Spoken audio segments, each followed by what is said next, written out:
رسول اللہ صلی اللہ علیہ وآلہ وسلم نے یہ مبارک دن کیسے گزارا اور ایک مسلمان کو کیسے گزارنا چاہیے۔ سب سے پہلا کام، مت سوچئے کہ عید کا چاند نظر آ گیا ہے، اب نمازوں کی ضرورت نہیں۔ سب سے پہلے شیطان تمہاری عبادت کو چوری کرے گا، تمہیں عشاء کی نماز با جماعت سے روکے گا، کہے گا تیاری کر لو، تیاری کے لیے رات ہے، اور تیاری اتنی لمبی چوڑی کیا کرنی ہے۔ ایک مسلمان نے عید پڑھنی ہے، اس کے آداب میں ابھی بتائے دیتا ہوں۔ عشاء کی نماز اور خصوصاً فجر کی نماز، رات کپڑوں کی تیاری اور طرح طرح کی تیاریوں میں، صفائیوں میں صبح کی نماز پہ کوئی اٹھتا نہیں ہے، یہ بھی شیطان کا حملہ ہوتا ہے۔ حدیث سنیے، ایک مسلمان کو پہلا کام کیا کرنا ہے؟ چاند نظر آئے، اللہم اہلہ علینا بالامن والایمان والسلامت والاسلام ربی وربک اللہ۔ چاند کو دیکھ کے یہ دعا پڑھیے، صرف شور مت مچائیے، بلکہ یہ دعا پڑھیے، اللہ امن و امان کا چاند بنا دے، اللہ آنے والا مہینہ سلامتی والا بنا دے، اللہ ایسے کاموں کی توفیق دے جس سے تو راضی ہو جائے۔ یہ دعا پڑھیے۔ اور آپ صلی اللہ علیہ وسلم نے فرمایا، جو عشاء کی نماز با جماعت پڑھتا ہے، آدھی رات کے قیام کو اسے ثواب مل جاتا ہے، اور جو عشاء کی نماز اور فجر کی نماز کو با جماعت پڑھتا ہے، اللہ ذوالجلال رات کا قیام اس کے لیے لکھ دیتے ہیں۔ صبح کی نماز با جماعت پڑھیے، اپنے اذکار کو مکمل کیجیے، اور رسول اللہ صلی اللہ علیہ وآلہ وسلم کی سنت یہ ہے، عید الفطر اور عید الاضحیٰ میں روزہ نہیں۔ کچھ لوگ اس دن بھی روزہ رکھتے ہیں، غلط کرتے ہیں، حرام ہے۔ نہا رسول اللہ صلی اللہ علیہ وسلم عن صوم یوم الفطر و یوم الاضحیٰ، عید الفطر اور عید الاضحیٰ کو روزہ رکھنے سے منع فرمایا ہے۔ بندہ مومن روزہ نہیں رکھتا، کرتا کیا ہے؟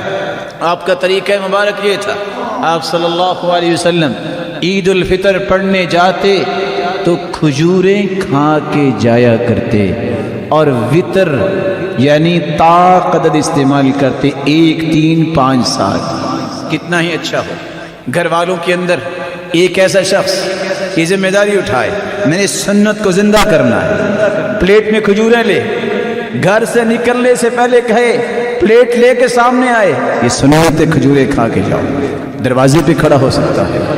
اور عید الاضحیٰ کا طریقہ یہ تھا، جب تک نماز نہ پڑھ لیتے کچھ نہ کھاتے، لیکن اگر کوئی بیمار ہے تو شریعت نے بیماروں کے لیے آسانیاں رکھی ہیں، وہ کھا بھی سکتا ہے۔ رسول اللہ صلی اللہ علیہ وآلہ وسلم نے پہلا کام یہ بتایا اور کر کے دکھایا کہ با جماعت نماز پڑھے، روزہ نہ رکھے، بلکہ سب سے پہلے غسل کیجئے، مسواک کیجئے، خوشبو لگائیے۔ ان عبداللہ ابن عمر كان يغتسل يوم الفطر قبل ان يغدو الى المصلى، عید الفطر کے دن عیدگاہ جانے سے پہلے غسل کیا کرتے، اور صحابہ اور سلف کا یہی طریقہ تھا، كانوا يستحبون ان يغتسلوا، کہ وہ غسل کیا کرتے۔ رسول اللہ صلی اللہ علیہ وآلہ وسلم کا طریقہ مبارک یہ تھا، كان يلبس احسن ثيابه فی العیدین، سب سے خوبصورت لباس دونوں عیدوں میں اللہ کے رسول زیب تن کیا کرتے۔ وَكَانَ لِلنَّبِيِّ جُبَّةٌ يَلْبَسُهَا فِي الْعِيدَيْنِ وَيَوْمَ الْجُمْعَةِ، اللہ کے رسول کے پاس ایک جبہ تھا۔ وفی روایت اخرى وَكَانَ لِلنَّبِيِّ جُبَّتان، آپ کے 2 جبے تھے جو آپ عیدین کے وقت پہنا کرتے تھے، جمعے کے دن زیب تن کیا کرتے تھے۔ وَلِلْوُفُودِ، ڈیلیگیشن آتا اس کے استقبال کے لیے بھی، اور اسے ملاقات کرنے کے لیے بھی آپ وہ پہن کے ہی بیٹھا کرتے تھے۔ رسول اللہ صلی اللہ علیہ وآلہ وسلم نے فرمایا، جمعے کا دن بھی عید کا دن ہے، اس دن بھی غسل کرنا، خوشبو لگانا، مسواک کرنا، یہ سنت ہے۔ تو عید کے دن تو بالاولیٰ یہ کام کرنے چاہیے، عید الفطر اور عید الاضحیٰ۔ رسول اللہ صلی اللہ علیہ وسلم کے اس فرمان کی روشنی میں مت لوگوں کے اندر اسلام کا غلط مفہوم پھیلاؤ۔ کچھ لوگوں کو عید کے دن یاد آتا ہے میرا فلاں فوت ہو گیا، وہ اللہ کے پاس اللہ کی رحمت میں ہوگا، اس کے لیے دعا کیجیے، مت سنت کو چھوڑیے کہ میں آج لباس نہیں پہنوں گا، مجھے تو غم ہے۔ یہ محمد کریم کو بھی تو غم تھے، ان کے پیارے بھی تو دنیا سے چلے گئے، ان کی بیٹیاں بھی تو اللہ کے پاس چلی گئیں۔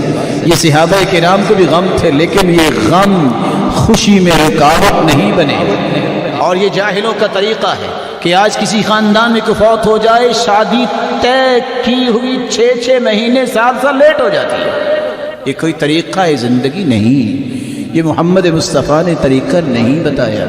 خوشی کا دن، مسلمانوں کی خوشی کا دن خوشی کے ساتھ گزاری، تیار ہو کے، بلکہ صبح کی نماز کے بعد اللہ کی کبریائی بیان کیجیے۔ کان یخرج یوم الفطر فیکبر حتی یأتی بالمصلی، اللہ کے رسول عید الفطر کے دن تکبیریں کہتے جب تک عید گاہ میں نہ آ جاتے، وحتی یقضی الصلاۃ، جب تک نماز نہ ہو جاتی اس وقت تک تکبیریں کہتے۔ مسلمان کو تکبیریں کہنی چاہیے۔ عید پڑھنے کے بعد صحابہ کرام کا معمول یہ تھا، جب صحابہ عید کے بعد ایک دوسرے کو ملتے تو یہ الفاظ کہتے، تقبل اللہ منا ومنک، اللہ ہماری بھی عبادتوں کو قبول فرمائے اور آپ کی بھی عبادتوں کو قبول فرمائے۔ وَأَحَلَهُ اللَّهُ عَلَيْكَ، امام ابن تیمیہ رحمہ اللہ تعالی نقل کرتے ہیں یہ دعا، اللہ ایسی خوشیاں آپ کو بار بار دکھائے۔ رسول اللہ صلی اللہ علیہ وسلم نے ایک ادب یہ بھی بتایا، عید پڑھتے وقت جب عیدگاہ کی طرف آؤ پیدل چل کے آؤ، اگر بیمار ہے تو گاڑی استعمال ہو سکتی ہے، سواری استعمال ہو سکتی ہے، جس راستے سے آئے ہو واپسی پہ راستہ تبدیل کر کے جاؤ۔ آپ صلی اللہ علیہ وآلہ وسلم کی بھی سنت ہے، اگر آپ عیدگاہ میں نماز پڑھ رہے ہیں کھلے میدان میں تو وہاں کوئی رکھتے نہ پڑھیے عید سے پہلے نہ عید کے بعد۔ اگر آپ مسجد میں عید پڑھ رہے ہیں، نہیں انتظام ایسا، تو مسجد میں آ کے تحیۃ المسجد کی 2 رکعتیں پڑھ سکتے ہیں عید سے پہلے، کیونکہ آپ مسجد میں آئے۔ لیکن آپ کا طریقہ مبارک یہ تھا، كان لا يصلي قبل العيد شيئا فإذا رجع إلى منزله صلى ركعتين، آپ عید سے پہلے اور عید کے بعد چونکہ میدان میں عید پڑھتے تھے، 1000 ہاتھ مسجد نبوی سے دور جگہ تھی جہاں یہ عید پڑھی جاتی مدینہ میں، اور مکہ میں جب سے عید فرض ہوئی ہے بیت اللہ کے اندر ہی پڑھی گئی ہے آج تک۔ تو آپ صلی اللہ علیہ وسلم کا معمول یہ تھا، عید سے پہلے اور عید کے بعد کوئی بھی عیدگاہ میں رکعت نہ پڑھتے، لیکن جب گھر واپس آتے تو 2 رکعتیں پڑھا کرتے تھے۔ سنت ہے، آپ عید پڑھنے کے بعد جب گھر واپس جائیں 2 رکعتیں پڑھیے اور آپ صلی اللہ علیہ وآلہ وسلم کی سنت کو زندہ کیجیے۔ یہ دن خوشی کا دن ہے، اس دن میں رشتہ داروں کے ساتھ ملیے، دعائیں دیجیے اور دعائیں لیجیے، صلہ رحمی کیجیے، خوشیاں بانٹیے، خوشیاں دیجیے اور خوشیاں وصول کیجیے۔ اور اللہ کے رسول صلی اللہ علیہ وسلم کے فرمان کے مطابق جاہلیت میں کھیل کود کے لیے دن خاص تھے، اللہ نے اچھے دن دے دیے۔ آپ کھیلنا بھی چاہتے ہیں، جائز کھیل، جائز کھیل وہ ہوتا ہے جس کی شریعت نے اجازت دی، جائز کھیل وہ ہوتا ہے جو کافروں کی مشابہت نہیں ہوتی، جائز کھیل وہ ہوتا ہے جس میں جوا نہیں ہوتا، جائز کھیل وہ ہوتا ہے جس کی ممانعت نہیں آئی۔ آپ نے فرمایا شطرنج کھیلنے والا، یہ چوسر کھیلنے والا ایسا ہے جیسے کسی نے خنزیر کے گوشت اور خون میں ہاتھ ڈالا ہے۔ مت ایسے کھیل کی طرف جائیے، مت جوئے کی طرف جائیے، مت کافروں کی مشابہت کے کھیل کھیلیے۔ علموا اولادکم صبیانکم الرمایہ والسباحہ والفروسیہ وان کان فیہ مقال عند البعض، گھڑ سواری، تیراکی، تیر اندازی اپنے بچوں کو سکھائیے۔ اور آپ صلی اللہ علیہ وسلم بچوں کو دوڑ لگاتے، اس جگہ سے اس جگہ تک جو جیتے گا بیٹا میں اس کو کھجور دوں گا انعام۔ آپ نے گھڑ دوڑ یہ بھی کروائی، مقابلہ کروایا۔ مسلمانوں کو اس بات کا خیال کرنا ہوگا کہ اس خوشی کے موقع پہ اللہ کی ناراضگی نہ ہو۔